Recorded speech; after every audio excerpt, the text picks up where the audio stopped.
العالمين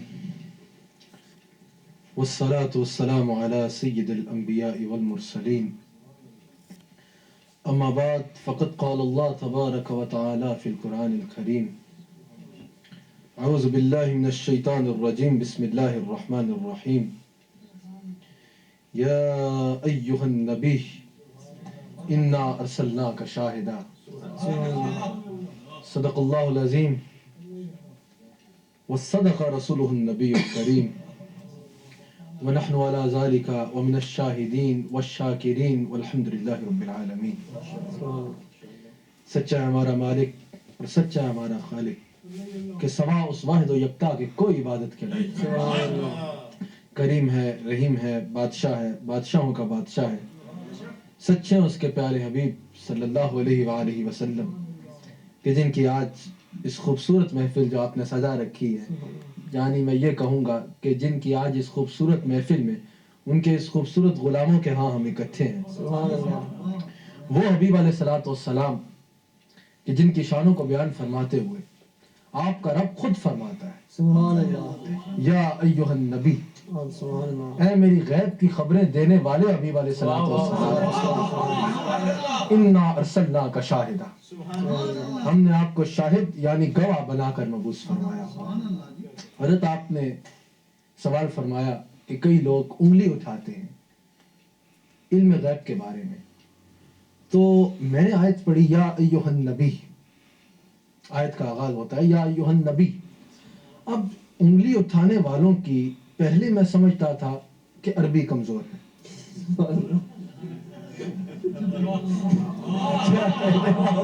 کیونکہ حضرت میں نے ان کی ایک دفعہ تفسیر پڑھی تو یا کا ترجمہ ہے، ایھا کا ترجمہ بھی کیا ہوا ہے، نبی کا ترجمہ لکھا ہوا خالی نبی.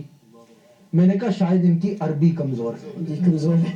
لیکن پھر میں نے کہا کہ اگر عربی کمزور ہوتی تو پورے قرآن کا ترجمہ کیسے کرتے؟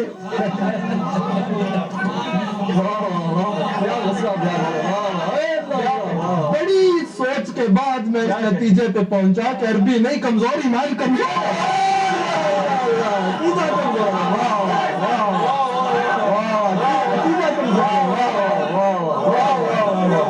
مجھے واللہ میں کوئی خوش آمدی کرنے والا آدمی نہیں ہوں، الحمدللہ حق کی بات کرتا ہوں اور دشمنوں کے گھر میں جا کے کرتا ہوں کسی کے. لیکن واللہ عارف صاحب دیکھ رہے ہیں آپ لوگ بیٹھے، امہ ٹی وی سے میری محبت کی ایک ہی وجہ ہے کہ حضور کی ناموس کے معاملے میں یہ ننگی تلوار کی کوئی مصلحت کا شکار نہیں ہوتے الحمدللہ.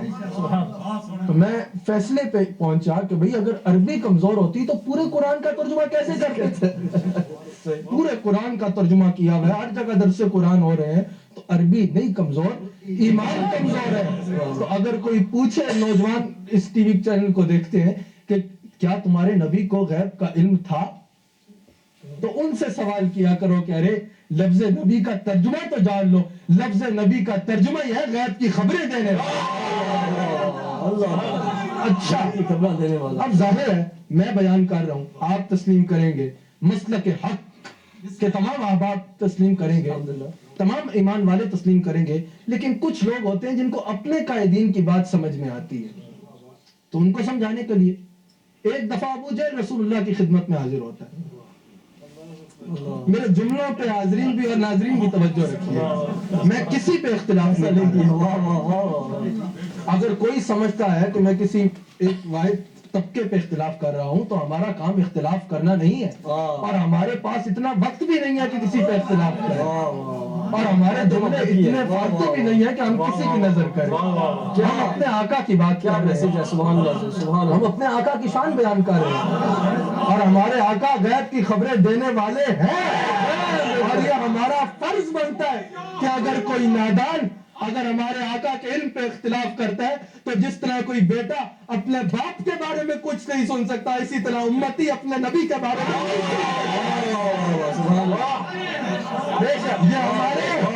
یہ ہمارے ایمان کی غیرت گوارا نہیں کرتی کہ ہم زندہ اور ہمارے مالک کے علم پہ کوئی اختلاف کرے.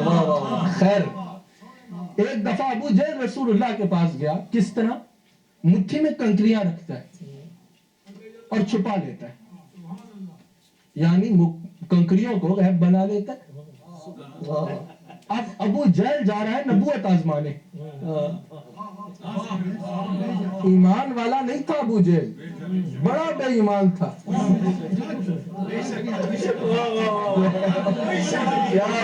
ابو جہل ایمان والا نہیں تھا, بڑا ہی بے ایمان تھا. میں ابو جہل کو کہہ رہا ہوں یار, جی بڑا بے ایمان تھا, لیکن ایمان والا نہیں تھا پر عربی جانتا تھا. اس کو اس دور کے عربی ابو الحکم کہتے تھے, حکمت کا باپ. ایک دفعہ ہمارے آقا نے فرما دیا ابو جہل, اس کی ڈگری بن گئی جہلوں کا باپ. میں کوئی بات آپ سے کروں گا, قرآن و حدیث سے باہر نہیں جاؤں گا. قرآن و حدیث سے باہر ہم نہیں جائیں گے, اور ہم قرآن و حدیث سے باہر جاتے بھی نہیں ہیں, کیونکہ ہم قرآن مانتے ہیں حدیث والے کے لیے. اس پہ بھی گفتگو ہو سکتی ہے, گھنٹوں ہو سکتی ہے, اور میں آگے چل کے کروں گا انشاءاللہ. یہ نہیں کہ صرف ہو سکتی ہے اور پروگرام ختم ہو جائے, میں آگے چل کے گفتگو کروں گا. تو ابو جہل مٹھی میں کنکری رکھتا ہے, اور میں کہہ رہا تھا اس کو ابو الحکم کہا جاتا تھا کیونکہ اس کو زبان پہ پورا عبور تھا. تو وہ جانتا تھا کہ اگر نبی ہوئے تو غیب جانتے ہوں گے. مٹھی میں کنکری رکھی اور رسول اللہ کی خدمت میں حاضر ہوا. کہتا ہے محمد صلی اللہ علیہ وآلہ وسلم, اگر آپ بتا دیں کہ میری مٹھی میں کیا ہے تو میں آپ پہ ایمان لے آؤں گا. اب ابو جہل بھی یہ جانتا تھا کہ اگر نبی ہوئے تو غیب قائم رکھتے ہوں گے. سرکار نے یہ نہیں فرمایا کہ ابو جہل مجھے کیا پتا, یہ تو غیب ہے, مجھے کیا پتا, یہ تو غیب کا علم ہے, یہ مجھے کیا پتا. سرکار نے اس سے بھی اوپر سرکار نے فرمایا ابو جہل مجھ سے پوچھتا ہے کہ تیری مٹھی میں کیا ہے, بتا, میں بتاؤں کہ تیری مٹھی میں کیا ہے, یا چاہے تیری مٹھی میں ہے وہ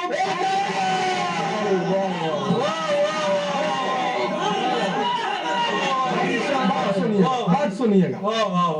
سرکار نے فرمایا میں تجھے بتاؤں کہ تیری مٹھی میں کیا ہے, یا میری توجہ سے جو تیری مٹھی میں. اس نے کہا اگر یہ ہو جائے تو کیا ہی کہنا, اگر یہ ہو جائے تو کیا ہی کہنا. اب سرکار نے دعویٰ فرما لیا کہ ہاں تیری مٹھی میں کچھ ہے. ابو جہل یہ بھی تو کہہ سکتا تھا, کبھی خالی مٹھی لا کے کہتا بھی کہ بتائیں میری مٹھی میں کیا ہے. تو سرکار فرماتے بھی تیری مٹھی میں کچھ نہیں ہے, جھوٹ بولتا ہے. یہ توجہ, یہ علمی نقطہ ہے. اگر آپ توجہ رکھیں گے تو جس طرح اب یہ میرے ہاتھ میں تسبیح ہے, اس کو میں بند کر کے پوچھوں آپ سے کیا ہے, تو کچھ ہوگا تو بتائیں گے نا, یا کچھ ہوگا تو دعویٰ ہوگا کہ یہ بولے. اگر خالی مٹھی لے آتا ابو جہل تو سرکار یہ بھی کر سکتا تھا, خالی مٹھی لے آتا, سرکار فرماتے جھوٹ بولے تیرے ہاتھ میں کچھ بھی نہیں ہے. اب سرکار نے دعویٰ فرما لیا کہ تیری مٹھی میں کچھ ہے, اور بتا وہ جو کچھ ہے وہ اگر بتا دے کہ میں کون ہوں تو پھر کیسا. ابو جہل نے کہا یہ ہو جائے تو کیا ہی کہنا. کنکریوں نے سرکار کا کلمہ پڑھا. گویا کہ کنکریوں نے بتایا کہ ارے جاہل, جن سے تو سوال کر رہا ہے یہ اللہ کی غیب کی خبریں دینے والے نبی ہیں. اب جو میں سوال کرنا چاہ رہا ہوں, جدھر میں آنا چاہ رہا تھا, ایک تو کہ ابو جہل بھی جانتا ہے کہ اگر نبی ہے تو غیب جانتے ہوں گے. دوسری بات, یہ آپ نے حدیث کئی دفعہ سنی ہوگی, اس پہ تبصرہ سنیے. اب مٹھی میں کنکریاں تھی, لوگ کہتے ہیں سرکار کو علم غیب نہیں تھا. کنکریوں نے سرکار کا کلمہ پڑھا, کنکریوں کو کیا پتا تھا کہ باہر کون ہے.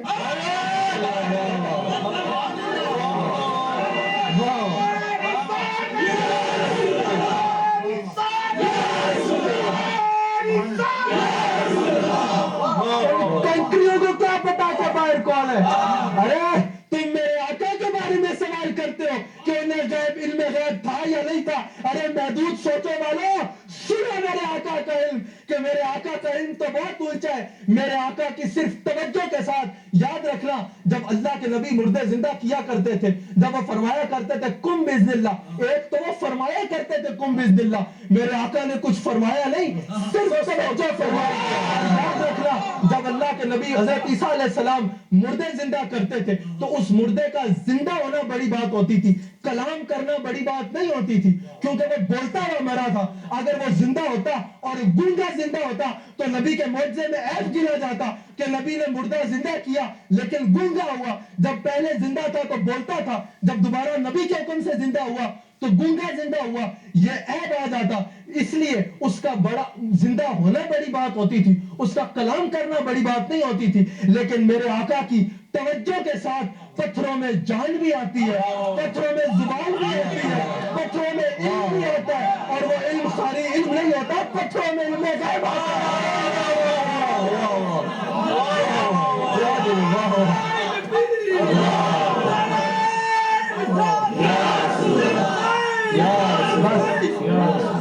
سمجھے نکتہ کہ لوگ رسول اللہ کا علم تو بہت اونچا ہے. اب وہ پتھر کنکری میں بند تھے، ان کو کیا پتا کہ باہر کون ہے؟ میرے آقا کی توجہ سے ان میں پہلے جان آئی، پھر میرے آقا کی توجہ سے ان میں زبان آئی، پھر میرے آقا کی توجہ سے ان میں علم آیا، پھر میرے آقا کی توجہ نے اس علم کو علم غیب بنایا، اور پھر اس علم غیب سے پتھروں نے کہا کہ رے اس مٹھی کے باہر ابو جہل جو تیرے سے سوال جن سے تو سوال کر رہا ہے وہ اللہ کی غیب کی خبریں دینے والے نبی.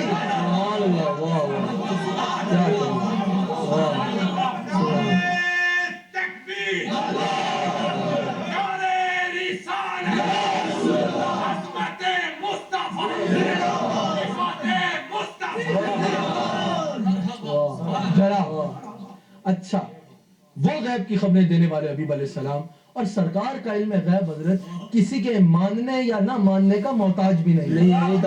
بے شک بڑی ذمہ داری سے اگلی بات کروں گا. مجھے پتا ہے ہر قسم کے احباب یہ پروگرام دیکھ رہے ہیں. جس طرح قل هو اللہ احد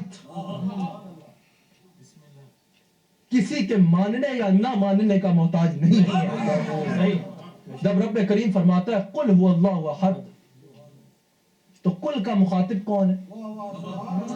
ہمارے آقا. رب کریم سرکار کو مخاطب فرما کے کہہ رہا ہے کہ اے میرے حبیب علیہ الصلوۃ والسلام آپ فرما دیجئے کہ میں ایک ہوں. سبحان اللہ. اب اگر دنیا میں کوئی یہ کہتا ہے کہ بھئی میں نہیں مانتا قل هو اللہ احد، اگر کوئی بندہ کہتا ہے میں نہیں مانتا تو ارے تیرے سے کلام بھی نہیں ہو رہا، تیرے سے کلام نہیں ہو رہا. اختلاف کرنے والے اوقات میں رہیو، اپنے اوقات میں رہے. تیرے سے کلام نہیں ہے، تیری اتنی اوقات نہیں ہے کہ رب تیرے سے کلام کرے. کلام حبیب اے میرے حبیب آپ فرما دینا کہ میں ایک ہوں.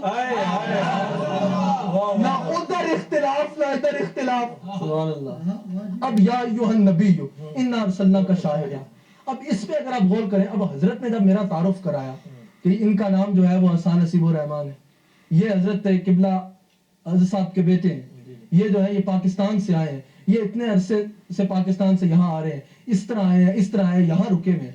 اگر یہ سارا تعارف جو ہے یہ ناظرین کے بجائے مجھے کرانا شروع کر دیتے حضرت آپ کا نام یہ ہے، آپ یہاں سے آئے ہیں، تو میں حضرت کو کہتا حضرت مجھے پتا ہے میں کون ہوں، آپ ان کو بتائیں.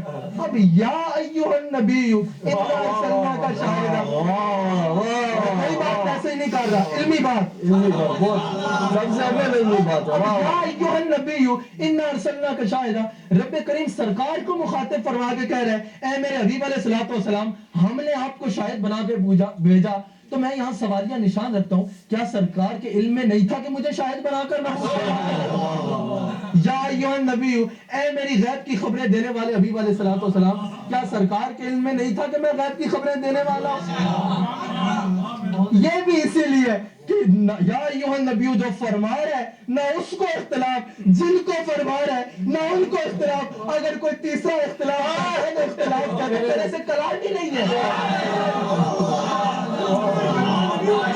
اختلاف کرنے والے تیرے سے کوئی کلام ہی نہیں کر رہا، نہ کل اللہ احد میں بھی نہ کہنے والے کو اختلاف، دونوں میں سے کوئی اختلاف نہیں. یہاں بھی نہ جو کہہ رہا ہے اس کو اختلاف، نہ جو جن سے کہہ رہا ہے وہ غیب کی خبریں دے. تو کہنا یہ چاہ رہا ہوں کہ ہمارے آقا کا علم غیب کسی کے ماننے یا نہ ماننے کا محتاج نہیں ہے. بے شک ہر ماننے والا اس کو ماننے کا محتاج ہے، کیونکہ یہ مانے بغیر بندہ ایمان والا ہو ہی نہیں سکتا.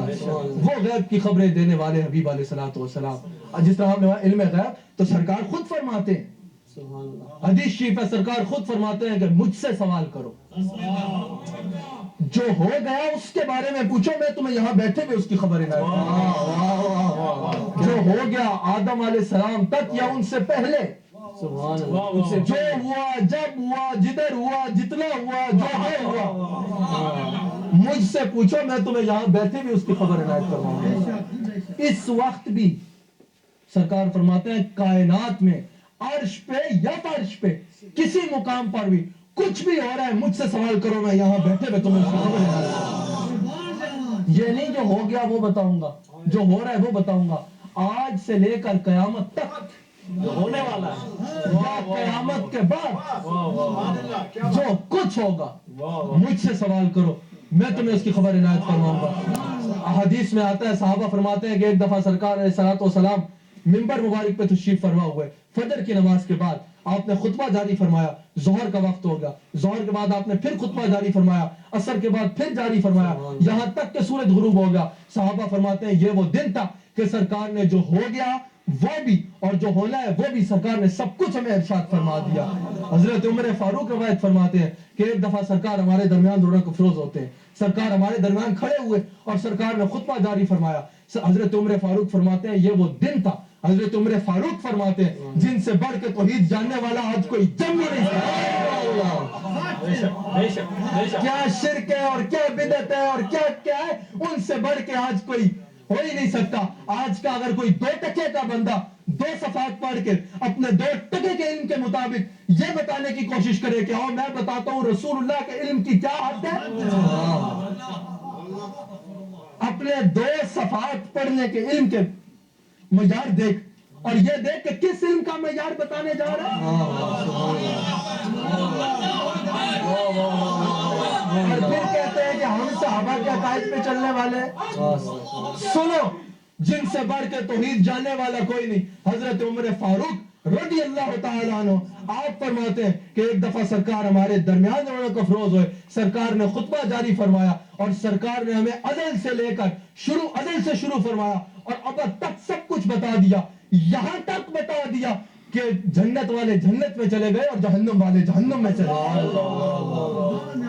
سرکار خود ارشاد فرماتے ہیں, سرکار خود فرماتے ہیں کہ میں ساری کائنات کا اس طرح مشاہدہ فرماتا ہوں جس طرح تم اپنی ہتھیلی کو دیکھتے ہو. سرکار خود فرماتے ہیں کہ میں اس شخص کے نام سے بھی واقف ہوں جو سب سے پہلے جنت میں جائے گا. سرکار خود فرماتے ہیں کہ میں اس شخص سے بھی واقف ہوں جو سب سے آخر میں جنت میں جائے گا. ہمیں نظر آتا ہے کہ سرکار تشریف فرمائے. اب صحابہ کا عقیدہ دیکھنا ہے کہ صحابہ کا علم غیب کے بارے میں کیا عقیدہ تھا. سرکار تشریف فرمائے. وقت کتنا ہے آپ کا حساب, سب آپ کا وقت, لیکن آپ نے عنایت فرما دیا میں خود وقت کا خیال کروں گا کیونکہ یہ ذکر وقت کا محتاج نہیں ہے, وقت اس ذکر کا محتاج ہے.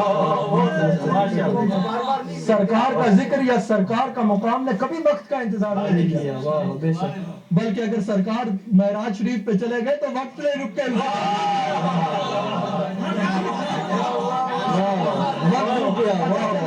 ایک جملہ اس پہ کہہ جاؤں, سبحان اللہ, آ گیا. یہ اکثر لوگوں کے ذہن میں سوال آتا ہوگا کہ جب سرکار گئے تو سب کچھ رک کیوں گیا. علماء حق مسلک حق کے فرماتے ہیں کہ جان ہے وہ جہان کی, جان ہے تو جہان. سرکار اس کائنات کی روح ہے, جب روح بدن سے نکل جائے تو ربض ہستی رک جاتی ہے. اسی طرح جب اس کائنات کی روح اس کائنات سے نکل گئی, رب کریم سے ملاقات کے لیے تشریف لے کے گئے تو اس کائنات کی نبض ہستی رک گئی. خیر میں موضوع پہ رہتا ہوں. اب ہمیں صحابہ کا عقیدہ دیکھنا ہے نا علم غیب کے بارے میں کہ صحابہ کا کیا عقیدہ تھا. ظاہر ہے اگر آج ہمیں کوئی عقیدہ اپنانا ہوگا تو ہم کسی ملا کا عقیدہ نہیں دیکھیں گے, ہم کسی پیر صاحب کا بھی عقیدہ نہیں دیکھیں گے, ہم دیکھیں گے کہ صحابہ کا کیا عقیدہ تھا. اس عقیدے پہ اگر کوئی شیخ چل رہا ہے تو ہم اس کے غلام ہو جائیں گے, کوئی عالم چل رہا ہے تو ہم اس کے شاگرد ہو جائیں گے. کیا جملہ, صحابی رسول اللہ کی بارگاہ میں حاضر ہوتے عرض کرتے ہیں یا رسول اللہ قیامت کب آئے گی؟ سبحان اللہ. اب صحابہ کا عقیدہ دیکھیں کہ جانتے ہیں کہ حضور جانتے ہیں قیامت کب آئے گی. سبحان اللہ. اس لیے تو پوچھ رہے سبحان اللہ. پھر آگے سرکار نے فرمایا قیامت کی تیاری کیا کر رکھی ہے اتنی جلدی؟ ہم نے کہا یا رسول اللہ نہ میرے پاس کوئی نماز ایسی حضرت صوبان, نہ میرے پاس کوئی روزہ ایسا ہے, نہ میرے پاس کوئی عمل ایسا ہے. حالانکہ وہ کیا نمازیں نہیں پڑھتے تھے؟ ان جیسی نماز آج کوئی پڑھ نہیں سکتا. اللہ سرکار کی میت میں نماز ادا کیا کہ سبحان اللہ. سرکار نے بڑی تجھے قیامت کی جلدی ہے, کوئی قیامت کی تیاری بھی کر رکھی ہے؟ انہوں نے کہا یا رسول اللہ اور کوئی عمل ایسا نہیں, حالانکہ عمل موجود تھے, ان جیسے عمل آج کوئی کر نہیں سکتا, مقبول عمل موجود تھے, لیکن یا رسول اللہ کوئی عمل ایسا نہیں ہے کہ کل قیامت کے دن آپ کا رب پوچھے بتا کیا لایا تو میں پیش کروں. لیکن ایک چیز ہے یا رسول اللہ, یہ دل آپ کی محبت سے یہ تیرے لیے بہت کافی. سبحان اللہ. ہاں تو اب صحابی کا یہ عقیدہ کہ حضور جانتے ہیں کہ قیامت کب آئے. سبحان اللہ. جب غزوہ بدر ہوا تو حضرت عباس جب اس وقت انہوں نے اسلام قبول نہیں کیا تھا, جب وہ جنگ میں شکست ہوئی کفار کو, وہ قیدیوں میں وہ بھی آئے. جب فدیہ طلب کیا جاتا ہے, جب فدیہ مانگا گیا تو انہوں نے کہا میرے پاس تو یار کچھ بھی نہیں ہے, میں تو غریب آدمی ہوں, کچھ بھی نہیں ہے میرے پاس, کوئی بھی ایسی چیز نہیں ہے جو میں فدیہ کے لیے دوں, کچھ بھی نہیں ہے. سرکار نے فرمایا اچھا طلب فرمایا, وہ تو فدیہ. سرکار سے بھی عرض کی یا رسول اللہ میرے پاس تو کچھ بھی نہیں ہے, غریب ہوں, کوئی چیز نہیں ہے جو میں فدیہ میں. تو سرکار نے فرمایا اچھا اے عباس, جنگ پہ آنے سے پہلے جب تم مکہ میں تھے, اپنے گھر میں تھے, اپنے گھر کے فلاں کمرے میں تھے, اس کمرے کے فلاں کونے میں تھے, اس وقت تمہارے پاس تمہاری بیوی تھی ام فضل, تیسرا کوئی نہیں تھا, تیسرا کوئی نہیں تھا. تو تم نے وہ مال, وہ سونے کی اینٹیں یا وہ مال اپنے گھر کے فلاں کونے میں دفن کیا تھا, اور وہ دفن کرتے ہوئے تم اپنی بیوی ام فضل سے کہہ رہے تھے کہ اگر مجھے اس جنگ میں کچھ ہو گیا تو یہ مال جو ہے, اگر میں جنگ میں مارا گیا تو یہ مال میرے دونوں بیٹوں کو دے دینا. اے عباس وہ مال کہاں ہے؟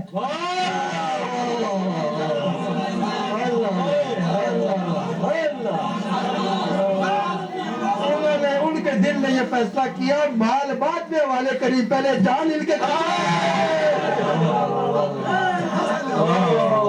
یا رسول اللہ واللہ میں خدا کی قسم اٹھا کے کہتا ہوں کہ اس وقت وہاں پر یا میں تھا یا میری بیوی ام فضل تھی. سبحان اللہ. یا وہاں پر میں تھا یا میری بیوی ام فضل تھی. یا رسول اللہ اس وقت وہاں پر اور کوئی بھی نہیں تھا, اس بات کا علم کسی تیسرے کو نہیں تھا. یا رسول اللہ اگر آپ یہ بھی جانتے تو میں اس پہ, کیونکہ عربی تھے, پتا تھا کہ نبی ہوتا ہی وہ ہے جو غیب جانتا ہے. انہوں نے کہا یا رسول اللہ اگر آپ یہ بھی جانتے ہیں تو میں آپ کے قدموں پہ اپنی بات چاہتا ہوں اور آپ مجھے اپنا کلمہ پڑھا دیجیے. سبحان اللہ.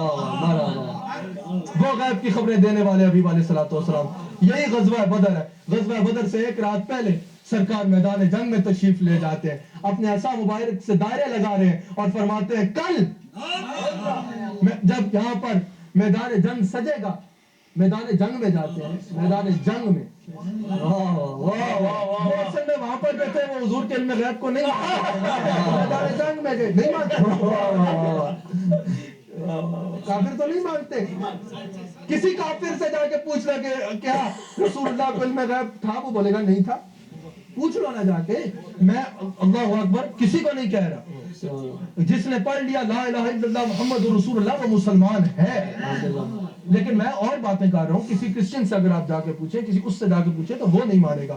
میرا جملہ پھر سن لیجئے, جس نے پڑھ لیا لا الہ الا اللہ محمد رسول اللہ, عقائد بعد میں آتے ہیں, جس نے کلمہ پڑھ لیا وہ مسلمان ہے, وہ مسلمان ہے, وہ مسلمان ہے, وہ مسلمان ہے, اس کے مسلمان ہونے پہ کوئی شک نہیں ہے.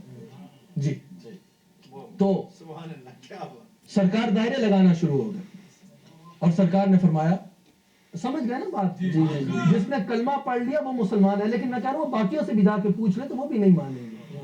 ہم تو مانتے ہیں نا الحمدللہ. میں خط جو میں کہنا چاہ رہا تھا وہ میں کہنا. تو سرکار نے دائرے لگائے اور سرکار فرمانے کل جب میدان محشر سجے گا تو فلاں کافر یہاں پر فنار ہوگا, فلاں کافر یہاں پر فنار ہوگا, فلاں کافر یہاں پر فنار ہوگا. میں نے یہ جو کہا وہ اس لیے کہا کیا جب وہ ان لوگوں نے یہ سنا تو وہ ان لوگوں نے تو یہ کہہ رہا تھا نا یہ کیا کہہ رہے ہیں ان کو کیا پتا صبح کیا ہونا ہے صحیح صحیح یہ جو دائرے لگا رہے ہیں ان کو کیا پتا کہ صبح کیا ہونا ہے لیکن صحابہ کا تو صحابہ کا تھا عقیدہ حضور جانتے ہیں اور یاد رکھیے گا جو باتیں میں کر رہا ہوں ان سے کسی کو اختلاف ہو تو وہ میرے پاس آئے کیا ذمہ دار ہو واہ واہ واہ واہ واہ واہ فون کالز کھلیں گی اور بعد میں بھی میں یہی ہوں سبحان اللہ میں یہی ہوں اور عیدگاہ تشریف لائیں یہاں تشریف لائیں کسی وقت بھی کسی بات پہ میری اختلاف ہے جو میں باتیں کر رہا ہوں ان میں سے کسی بات پہ اختلاف ہے تو تشریف لائیے میں قرآن اور حدیث سے ثابت کرنے کی کوشش کروں گا کیا جملہ واہ میں تو حدیث بیان کر رہا ہوں نا حدیث بیان کر رہا ہوں صاف حدیث یہ ہے کہ سرکار نے دائرے لگانا شروع کر دیے کہ فلاں کافر کل یہاں پر فنار ہوگا فلاں کافر یہاں پر فنار ہوگا فلاں کافر یہاں پر فنار ہوگا اگلے دن میدان جنگ سجا جنگ ہوئی اس کے بعد صحابہ اکرام فرماتے ہیں کہ اللہ کی قسم فرماتے ہیں واللہ جدھر جدھر سرکار نے دائرہ لگایا تھا نہ اس سے ایک انچ ادھر نہ اس سے ایک انچ ادھر ادھر ہم نے اس کافر کو فنار ہوا واہ اللہ اکبر واہ واہ سبحان اللہ سبحان اچھا یہ تو تھا در والوں کا عقیدہ علم غیب سبحان اللہ یہ تو تھا در والوں کا عقیدہ علم غیب کے بارے میں اب سنو گھر والوں کا عقیدہ صحابہ پاک اب آل بیت کا واہ واہ اللہ سبحان واہ واہ کیا بات کیا کہہ رہے پہلے ہیں میں واہ نے واہ سنایا در والوں در والوں کا علم غیب کے معاملے میں اب سنو گھر والوں کا اللہ سبحان اللہ سرکار تشریف فرمان شانوں کے ساتھ ہمارے بادشاہ ہمارے آقا مالک کل عالم صلی اللہ علیہ وآلہ وسلم اپنے محل مبارک میں رونق افروز ہیں اور یاد رکھیے گا جھونپڑیاں ہوں گی کہیں اور لوگ ہمارے آقا کے محل کو جھونپڑی کہہ دیتے جھونپڑیاں ہوں گی لندن میں جھونپڑیاں ہوں گی امریکہ میں ہمارے آقا کے محل سے بہتر محل دنیا میں کیا جملہ واہ واہ ہمارے آقا کے محل مبارک سے بہتر محل دنیا میں کوئی نہیں تو سرکار علیہ الصلوۃ والسلام اپنے محل مبارک میں رونق افروز ہے حضرت مائی صاحبہ پاس حاضر ہے وہ مائی صاحبہ کے صحابہ فرماتے ہیں نصف دین ہمیں مائی صاحبہ سے ملا ہمارے تک جو نصف دین پہنچا وہ مائی صاحبہ سے پہنچا مائی صاحبہ رونق افروز ہے حضرت مائی صاحبہ سرکار سے سوال کرتی ہیں یا رسول اللہ آپ کا کوئی ایسا غلام ہے رات کا وقت تھا سامنے تاروں سے آسمان بھرا ہوا سبحان اللہ تاروں سے بھرا ہوا آسمان تارے ہمارے آقا کی بارگاہ میں ہمارے آقا کی دہلیز پہ میں یہ نہیں کہوں گا کہ ہمارے آقا کے محل کے اوپر ہمارے آقا سے محل سے اوپر تو ہمارے آقا کی دہلیز کے سامنے سبحان اللہ تارے کاسوں کی مانند نور کی بھیک لینے آئے کاسوں کی مانند پیالے سامنے نور کی بھیک لینے کے لیے ہمارے آقا کے محل کے بعد حضرت مائی صاحبہ نے عرض کی یا رسول اللہ آپ کا کوئی ایسا بھی غلام ہے جس کے اعمال ان تاروں سے بڑھ کے ہوں سب مانتے ہیں ان حدیث کو جتنی حدیث میں نے ابھی تک پڑھی جو آپ فرماتے ہیں جو علم غیب پہ انگلی اٹھاتے ہیں وہ اس قرآن کی آیت کو بھی مانتے ہیں اور ان حدیثوں کو بھی مانتے ہیں بالکل بس میں 10 منٹ میں اپنی گفتگو کو سمیٹ لوں گا ٹائم آپ کا ہے صاحب تو انہوں نے عرض کی مائی صاحبہ نے کہ یا رسول اللہ آپ کا کوئی ایسا بھی غلام ہے جس کے اعمال ان تاروں سے بڑھ کے ہوں سرکار نے فرمایا ہاں اب عقیدہ دیکھیں مائی صاحبہ کا سبحان اللہ مائی صاحبہ کا یہ عقیدہ ہے کہ حضور جانتے ہیں کہ آسمان پہ کتنے تارے اور مائی صاحبہ کا یہ بھی عقیدہ ہے کہ حضور یہ بھی جانتے ہیں کہ کس غلام کے پاس کتنی نیکیاں ہیں کس غلام نے تہجد کے وقت اکیلے میں اپنے اور اپنے رب کے درمیان کیا عمل کیا حضور یہ بھی جانتے ہیں سبحان اللہ سبحان اللہ سبحان اللہ سبحان اللہ یہ عقیدہ ہے مائی صاحبہ کا سرکار نے فرمایا ہاں میرا غلام عمر اس کی نیکیاں تاروں سے بڑھ کے کیا کہنے یہ تو ہوا یا ایھا النبی سبحان اللہ یا ایھا النبی اے میری غیب کی خبریں دینے والے حبیب علیہ الصلوۃ والسلام پھر انا ارسلناک شاہد ہم نے آپ کو شاہد یعنی گواہ بنا کر مبعوث فرمایا شاہد یعنی گواہ بنا کر مبعوث فرمایا اب گواہ کے لیے 2 چیزوں کا ہونا ضروری ہے گواہ ہونے کے لیے دو چیزوں کا ہونا ضروری ہے، الحضور مع المشاہداتی، الحضور مع المشاہداتی، کہ گواہ جو ہے وہ جس کی گواہی دے رہا ہے، صحیح، جب کی گواہی دے رہا ہے، جس کی گواہی دے رہا ہے، جب کی گواہی دے رہا ہے، جدھر کی گواہی دے رہا ہے، جدھر کی گواہی دے رہا ہے ادھر حاضر بھی ہو، الحضور سبحان اللہ، مع المشاہداتی، صحیح، میرا حاضر نہ ہو، واہ واہ واہ، میرا یہ حاضر ہی نہ ہو صرف، بلکہ مشاہدہ بھی کرے۔ سبحان اللہ، سبحان اللہ، بے شک بے شک، اب سوال پیدا ہوتا ہے، اِنَّا ارسلناک شاہدا، ہم نے آپ کو شاہد بنا کر بھیجا، لیکن کس پہ شاہد بنا کر بھیجا؟ کس پر شاہد بنا کے بھیجا؟ تو یہاں مفسرین اکرام لکھتے ہیں، رب کریم نے یہ نہیں فرمایا صرف اس کے لیے بنایا، صرف اس کے لیے بنایا، صرف یہ نہیں بتایا، کوئی تفصیل نہیں کی، فَإِنَّا أَرْسَلْنَاكَ شَاهِدًا يَا أَيُّهَا النَّبِيُّ إِنَّا أَرْسَلْنَاكَ شَاهِدًا۔ اگر آپ اس طرح بھی دیکھیں کہ ہم نے آپ کو نبی بنا کر بھیجا اور ہم نے آپ کو شاہد بنا کر بھیجا، پھر جس کو وہ شاہد بنا رہے۔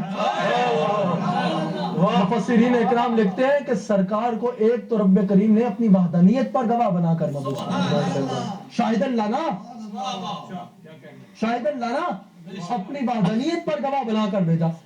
گواہی تو ہر کوئی دیتا ہے، کوئی دیتا ہے، یہ گواہی دیے بغیر بندہ مسلمان ہی نہیں ہوتا۔ سبحان اللہ، ہر نبی تشریف لائے، حضرت آدم علیہ السلام سے لے کر حضرت عیسیٰ علیہ السلام تک ہر نبی تشریف لا رہے ہیں، فرماتے ہیں لا الہ الا اللہ۔ ہر نبی سے سوال ہوا، فرماتے ہیں لا الہ الا اللہ۔ کہا دیکھا؟ واہ دیکھا، جس کی طرف بلا رہے ہو اس کو دیکھ بھی رکھا ہے؟ یہ نقطے ناظرین سے بھی میں عرض کروں گا کہ یہ نوٹ کریں۔ ہر نبی تشریف لا رہے ہیں، فرمایا لا الہ الا اللہ۔ پوچھنے والوں نے پوچھا دیکھا؟ کہا نہیں، وہی آئی تھی۔ پھر ایک نبی تشریف لاتے ہیں، فرماتے ہیں لا الہ الا اللہ۔ پوچھنے والوں نے پوچھا آپ نے دیکھا؟ نے کہا نہیں، فرشتہ آیا تھا۔ پھر ایک نبی تشریف لاتے ہیں، فرماتے ہیں لا الہ الا اللہ۔ پوچھا آپ نے دیکھا؟ کہا نہیں، آواز آئی تھی۔ پھر ایک نبی تشریف لا رہے ہیں، شانوں والے نبی، شانوں والے رسول، بے پناہ شانوں والے نبی تشریف لا رہے ہیں، فرماتے ہیں لا الہ الا اللہ۔ کوئی کہہ رہے ہیں نہیں، فرشتہ آیا تھا، وحی آئی تھی، پیغام آیا تھا، آواز آئی تھی۔ ہمارے آقا تشریف لاتے ہیں، رسول اللہ تشریف لاتے ہیں، فرماتے ہیں لا الہ الا اللہ۔ پوچھا دیکھا؟ فرمایا ہاں دیکھا بھی ہے، اور بڑے حسین انداز میں دیکھا ہے۔ اور یاد رکھیے گا، ہر نبی سے پوچھا گیا دیکھا، لیکن یہ جو میں نے کہا نا رسول اللہ تشریف لائے اور پوچھا دیکھا، یہ میں نے کہا آج اگر کوئی عالم تصور میں پوچھنا چاہے کہ جس کی طرف سرکار نے بلایا کیا اس کو دیکھا، تو اس کے لیے سرکار نے جواب عنایت فرمایا کہ ہاں دیکھا بھی ہے اور بڑے حسین انداز میں دیکھا ہے۔ لیکن واللہ مفسرین اکرام لکھتے ہیں کہ ہر نبی تشریف لائے، لوگوں جب انہوں نے فرمایا لا الہ الا اللہ، لوگوں نے پوچھا کیا آپ نے دیکھ رکھا ہے، لیکن واللہ مفسرین اکرام لکھتے ہیں کہ رسول اللہ صلی اللہ علیہ وآلہ وسلم نے جب فرمایا لا الہ الا اللہ تو کسی کی جرات نہیں ہوئی کہ ہمارے آقا سے پوچھے کہ کیا آپ نے دیکھا؟ یا میں اس کو یوں کہوں، قبلہ شاہ صاحب، قبلہ نور صاحب، یا میں اس کو یوں کہوں کہ کسی کو یہ ضرورت ہی پیش نہیں آئی کہ رسول اللہ سے پوچھے کہ کیا اس کو دیکھ رکھا ہے؟ رسول اللہ کو دیکھنے کے بعد ہر کسی نے یہ کہا وہ مصور کیسا ہوگا جس کی یہ